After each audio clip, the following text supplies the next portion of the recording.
So I got as instructions the question, can Israel become the hub of renewable energy in the world? And I will try to answer it, and the answer will probably not be if Israel can become the hub, but a hub of renewable energy. So there are some very positive things. One, as you can see in these little pictures, Israel already was the hub of renewable energy in the world, and I will tell a few words about it. The second thing that I would like to touch is how, in a few words, and this was also mentioned before, how the high-tech revolution in Israel happened. And the third one is what we can learn from it and what challenges and hurdles are facing energy, or renewable energy, and what it can learn from the experience of the high-tech revolution. And likely the last slide will be about what we can do. So, which one?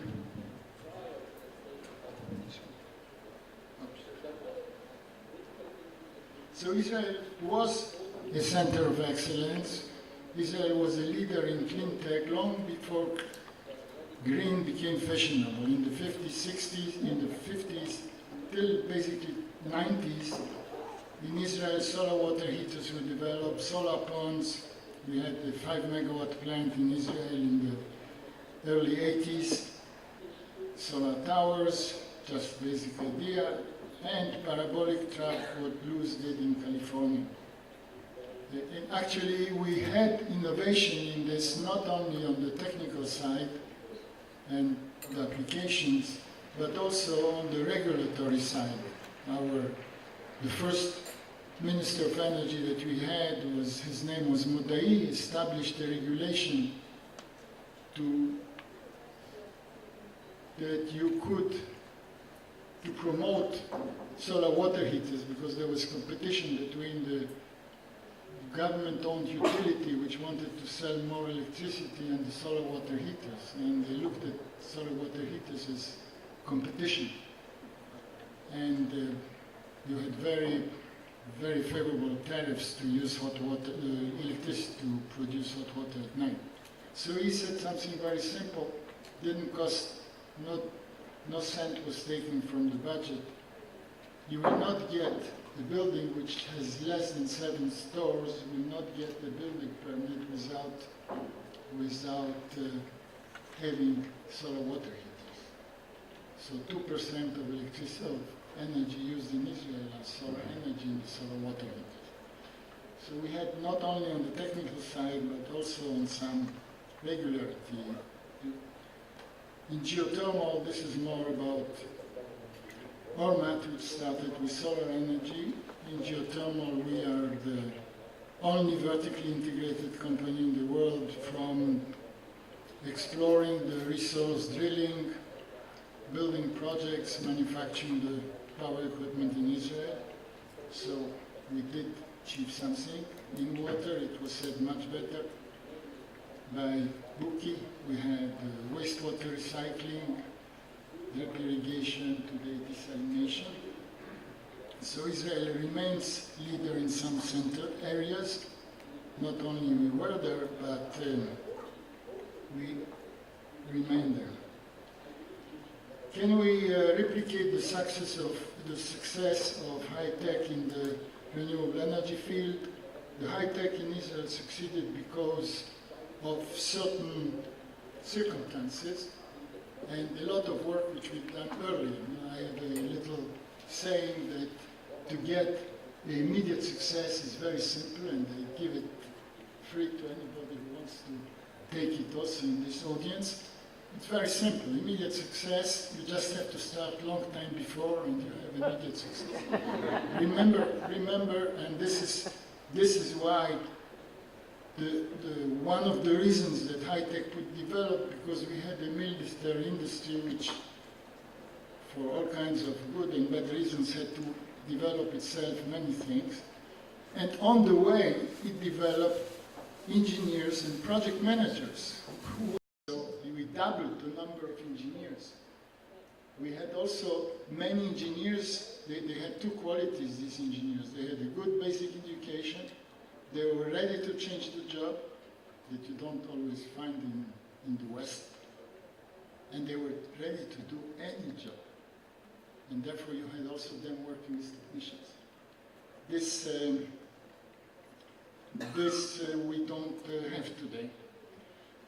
The last but not the least, government had very clever, original policy encouraging venture capital. Now, high-tech created, like military industry, high-tech also created infrastructure in management, pool of experienced managers and marketing professionals. And this is the area that Buki did a fantastic job at Mekorot of taking it one of the weak points of high-tech, getting some of these guys into this very, very, very, very conservative field of water management. We developed services, legal, patents, financials that didn't exist before. Active VC firms. All this is today for the new startups in renewable energy today. Subcontractors, logistics, and role models. Teva, the largest generic drug company in the world, Netafim was mentioned before, and Ormat in our own case in geothermal energy. Now, can Israel be a center of excellence in the world? I think that yes, and the main reasons are that everybody, including the Secretary Chu Secretary of Energy Chu of the United States, says, no Manhattan project in energy, please. What we have to do is a lot of startups, because we don't have the solutions yet. Now, what does this mean for Israel? We are a small country. You saw the figures, the maps.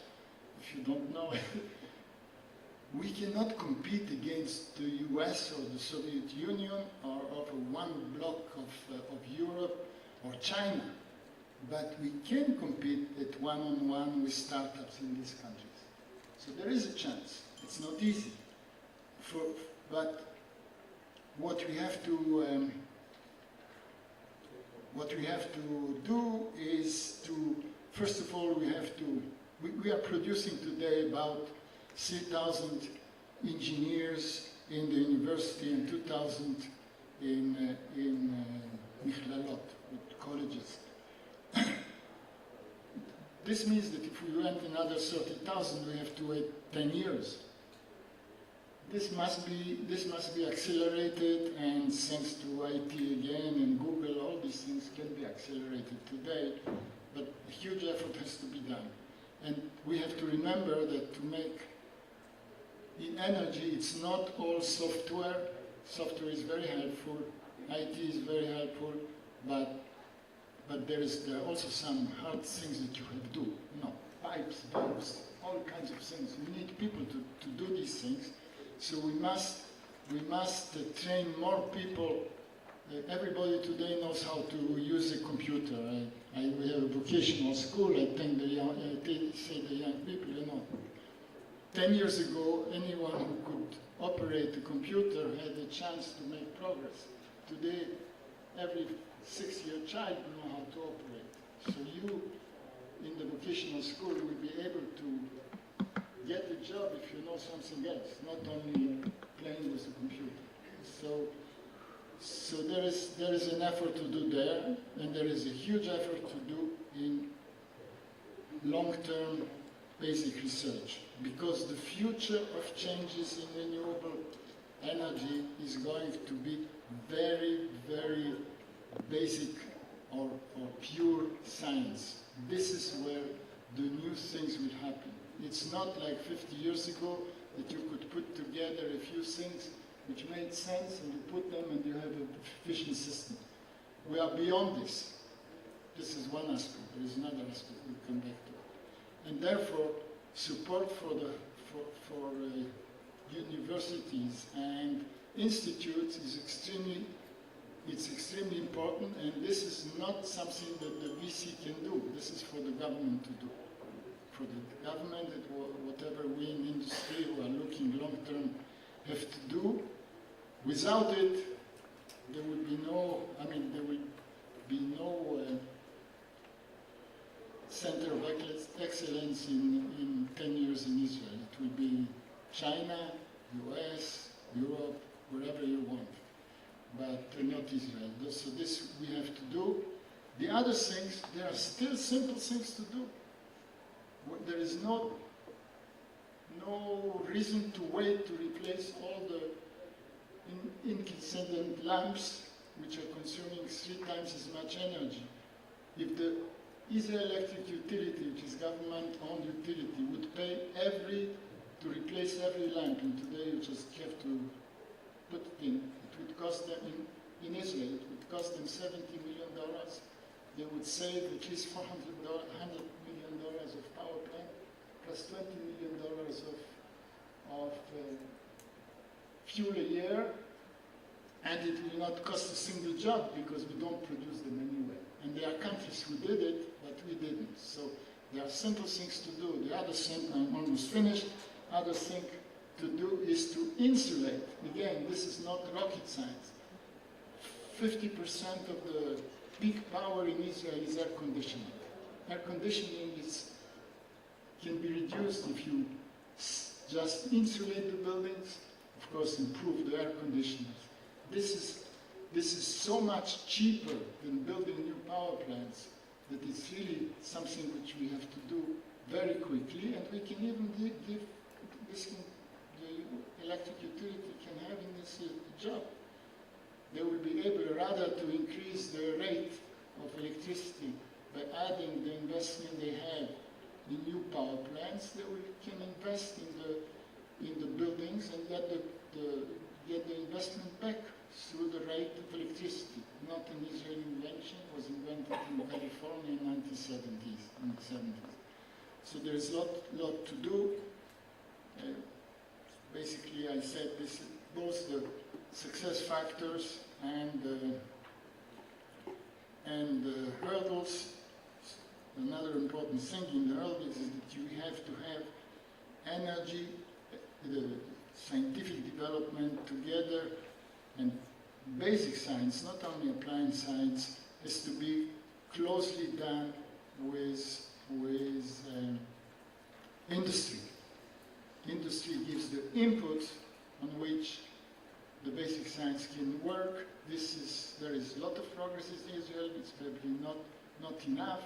Even Secretary Chu in the US says that Bell Laboratories, who are known for inventing a lot of basic things and a lot of Nobel Prizes, they were actually an applied laboratory, and transistor has a story to say about it.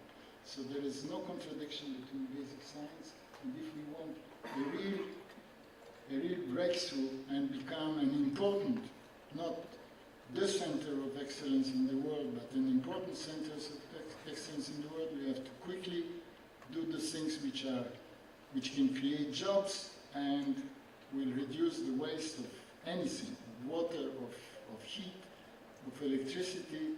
On the other hand, work hard on long-term basic science for the future biofuel and other things which can be developed only thanks to science.